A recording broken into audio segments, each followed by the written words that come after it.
rakkoon nageenyaa kun akka hammaatu dhimmoota taasisan keessaa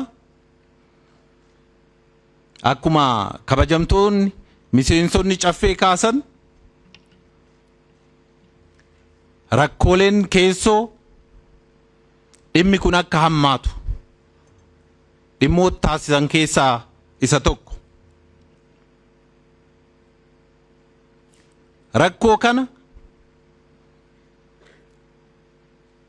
akka naannoo Oromiyaatti furuudhaaf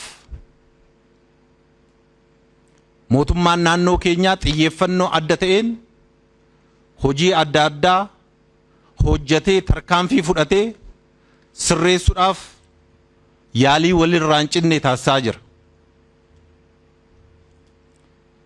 Dhimmi kun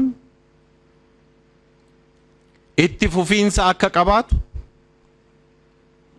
uummanni keenya ammallee rakkoolee jiran rakkoolee caasaa keenya keessa jiran rakkoo uummata keenya keessa jiru adda baasuudhaan qaama halkanii guyyaa nageenya waaraa fiduuf wareegama kafalaa jiru wajjin dhaabbatee rakkoo kana akka qolatu carraa kanaan irra deebi'ee yaamicha koo dabarsuun barbaada.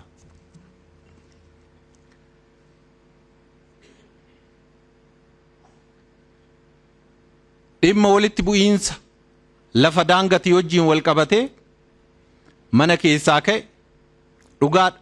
Rakkoon kun asiif achitti mul'ata. Bal'inni isaa hamma jedhames ta'uu baatu mallattoowwan adda addaa ni jiru. Daangaa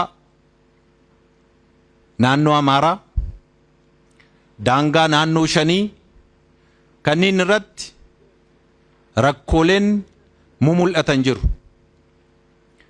Rakkoolee kana furuudhaaf qaama dhimmi ilaallatu wajjin mariidhaan rakkicha hiikuudhaaf yaalii adda addaa taasisaa jirra. Kanaanis dhimmoonni furmaata argatan jiru. Dhimmoota furmaata argachuu hin dandeenye immoo olaantummaa seeraa kabachiisuudhaan tarkaanfii cimaan fudhatamee jira. Fakkeenyaaf rakkoo Wallagga Bahaa keessatti finxaaleeyyii faannoodhaan uummata keenyarra gahaa ture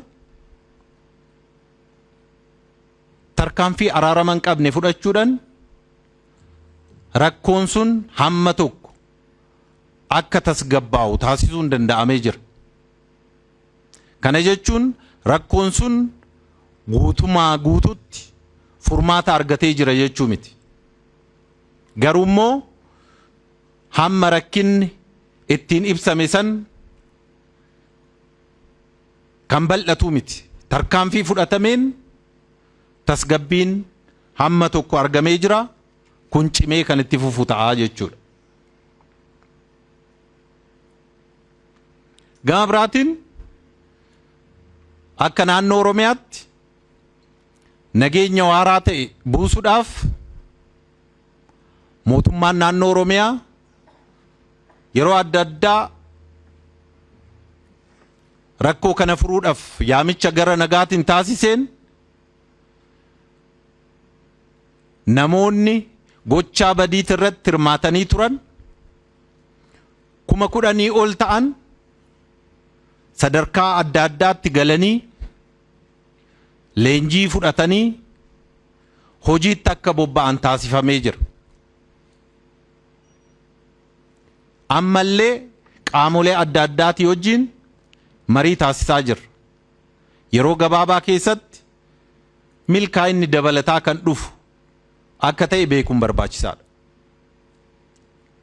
Kanaaf kabajamoo pireezidaantiin keenya durattis karri nagaaf baname hin cufamne jedhanii kan kaasan.